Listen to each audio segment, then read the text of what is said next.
Son günlər İlham Əliyevin repressiya damarı bir qədər də şiddətlənmiş kimi görünür. Xüsusilə onun Avropaya səfərindən sonra,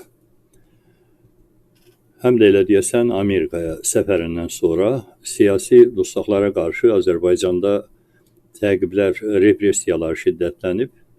Elə həbsxanalardan kənarda da çox qəribə şiddətləndirilmiş ritorika müşahidə olunur. Bugün siyasətçi Azər Qasımlıya 12 il həbs cəzası verildi. 12 il çox böyük həbs cəza müddətidir, dəyərli izləyicilər.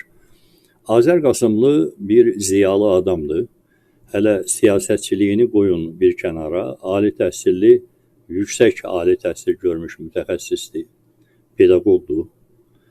İnsanlara mühazirələr oxuyan, maarifçilik hərəkatının öndə gələn isimlərindən biridir. Parlaq deyə biləcəyiniz bir Azərbaycan ziyalısıdır və adamı bir başqasına hədə-qorxu gəlmək, hədə-qorxu ilə təhdid etmək maddəsi ilə şərləyib 12 il həbs cəzası veriblər. Həbsxanada etdikləri də görünür. Tofiq Yaqublu ölüm aclığına başlayıb, həbsxanada ona qarşı təzyiqlərə etiraz olaraq Əlizamin Salayevin aşağı-yuxarı eyni etiraz aksiyaları barədə xəbərlər alırıq. Həbsxanada olan jurnalist qızlar aclıq aksiyasına başlayıb, yenə də əlbəttə həbsxana repressiyalarına etiraz olaraq.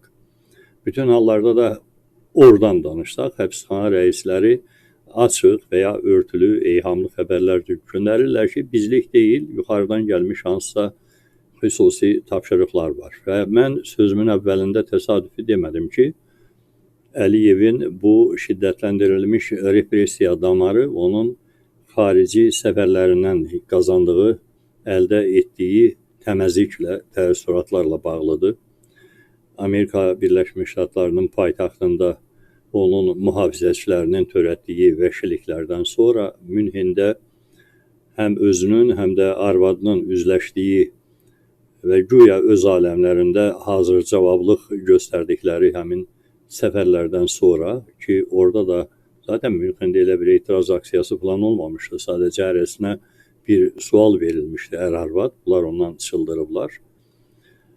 Görünür ki, İlham Əliyev doğrudan doğruya hesab edir ki və bununla da açıq mesaj bildirir həm Azərbaycan ictimaiyyətinə, həm də beynəlxalq ictimaiyyətə ki, həbsxana nəinki ölkədə yaşayan bütün vətəndaşlar, onların arasından siyasi fəallığı ilə seçilən adamlar, eyni zamanda həbsxanada saxlanılan siyasi dustaqlar, siyasətçilər, ictimai xadimlər, jurnalistlər, vətəndaş cəmiyyəti fəalları bu adamın şəxsi girovudur. Bu mesajı vermiş olur. Yəni, faktiki olaraq belə demək istəyir ki, siz bunların azadlığını tələb etdikcə mən onlara zülmü artıracam. Bu, girovlara münasibətdə seçilmiş bir quldur davranışıdır. Adətən quldurlar öz girovları ilə belə rəftar edirlər. Mən açığı istisna etmirəm ki, dışarıdan azadlıq tələbləri yüksəldikcə İlham Əliyev həbsxanada saxladığı siyasi dustaqlardan hansınısa artıq bu mərhələdə nümayişkaranə şəkildə vurub öldürə də bilər.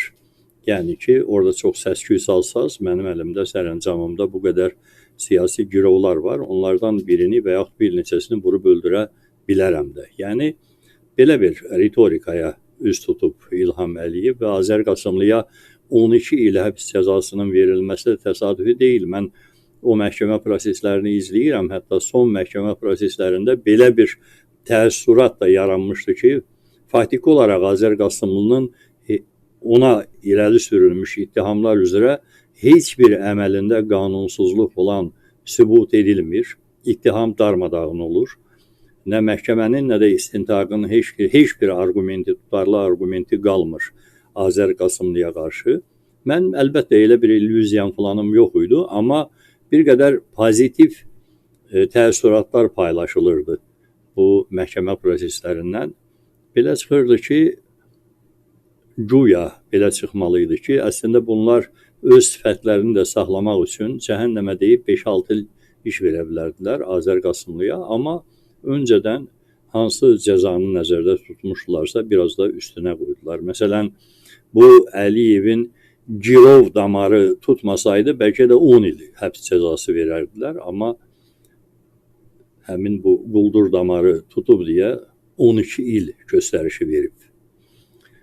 Doğrudan doğruya bunun heç bir başqa izahı yoxdur. Dəyərli izləyicilər, mən bundan belə deyib peşmə pessimizm falan aşılamaq istəmirəm. Əksinə bizim insanlarımızı biraz da daha artıq səfərbər olunmağa çağırıram ki, bu quldur rejimin indiki davranışlarına baxmayaraq hər yerdə, dünyanın da hər yerində Azərbaycan əhalisinə və xüsusilə onun girov götürülmüş zümrəsi olan siyasi dostluqlara azadlıq tələbləri daha ucadan səsləndirilməlidir. Nəyə görə? Çünki baxın, bu yalnız siyasətçilərə, siyasi fəallara, siyasi dostluqlara aid olaraq seçilmiş bir taktika deyil. Mən son günlər elə bu gün də qarşıma çıxan bir kədərli xəbərləri izləyirəm. Qazilərlə bağlı xəbərlərdir.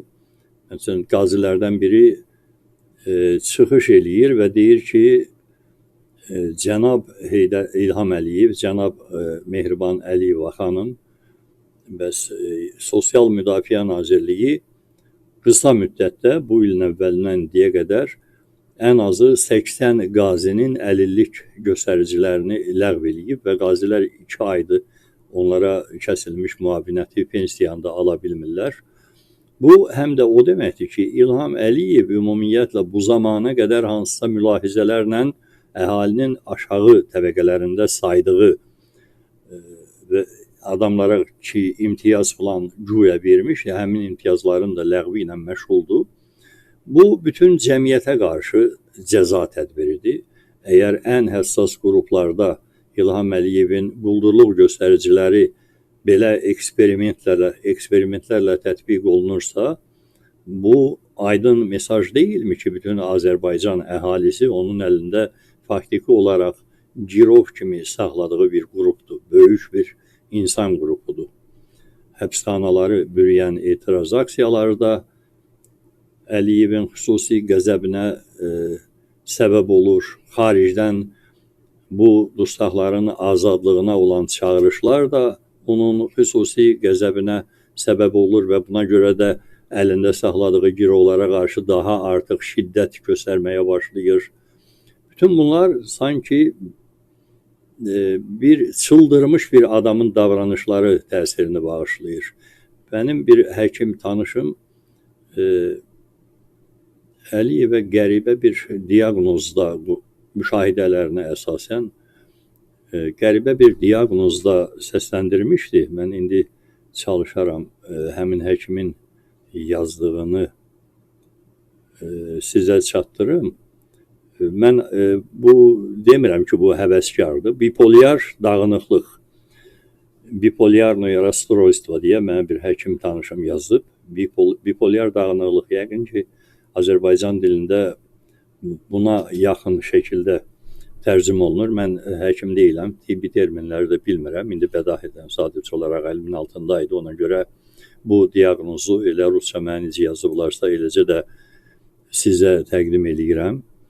Bu nə deməkdir? Bu xəstəliyə yoluxmuş, tutulmuş adamlarda bipolar disorder, İngiliscəsi də belədir. Maniya və ya hipomaniya yaranır. Bəzən çox yüksək əhval-ruhiyyə, bəzən də bunun əksinə olaraq çox əsəbi və gərgin bir əhval-ruhiyyə yaranır. Yəni, qeyri-sabit olur. Çox enerjili kimi özünü göstərmək istəyir, amma bu da onun impulsiv qərarlar verməsi ilə nəticələnir. Böyük xərclərə və riskli hərəkətlərə yol verir. Depressiv epizodlar da var. Çox güclü bir əziklik nümayiş etdirir. Həyata marağın itməsi şəklində də göstəriləri ola bilir, yorğunluq, yuxu problemləri yaranır. Hətta bəzən intihar fikirləri də beynində cərəyan eləyə bilir. Yəni bu xəstəliyə tutulmuş adamların. İndi mən onun intihar etmək fikrinə düşüb düşmədiyini deyə bilmərəm, amma son zamanlar verdiyi açıqlamalarda yer gəlmişkən məsuliyyətsiz və riskli sayıla biləcək açıqlamalarda onun hansı impulsiv qərarlara meyilli olduğu da açıq görünür. Bir daha təkrar eləyirəm, mən bu tanış həkimin İlham Əliyevə qoyduğu diaqnozu %100 təsdiq eləyə bilmərəm, həkim deyiləm. Həmin həkim də zaten İlham Əliyevin televizorda çıxışlarına əsasən müşahidəni aparıb, adamın xarici görkəmi, fikirləri, danışdıqları müşahidələri zaten hər hansı psixoloqun yanında üzbəüz də oturub bu pasiyent olaraq danışsaydı, İlham Əliyev bu hərəkətləri eləsəydi, psixoloq da yəqin ki, zahiri müayinə yolu ilə diaqnoz qoymalı olsaydı, aşağı-yuxarı buna bənzər bir diaqnoz qoya bilərdi. Hər halda bunun hansısa xəstəliyi var, yoxsa yox, yoxsa sadəcə olaraq xarakteri artıq aşırı pulun, quldurluğun, yolsuzluğun, korrupsiyanın, hüdudsuz sərvət toplamağın nəticəsində belə dağınıqlıqlar da yarana bilər və müxtəlif hansısa, bayaq dediyim kimi, siyasi həbslərə son və dustaqlara azadlıq tələblərinin ardıcıl olaraq və yaxud onun xüsusilə özü üçün həssas saydığı məqamlarda səsləndirilməsi də belə nəticələr yarada bilərdi. Xəstədirsə, Allah şəfa versin, amma eyni zamanda xəstədirsə, Allah Azərbaycan xalqını bir xəstə və ən pisi odur ki, psixi xəstə olan bir prezidentin şərindən və bəlalarından qorusun.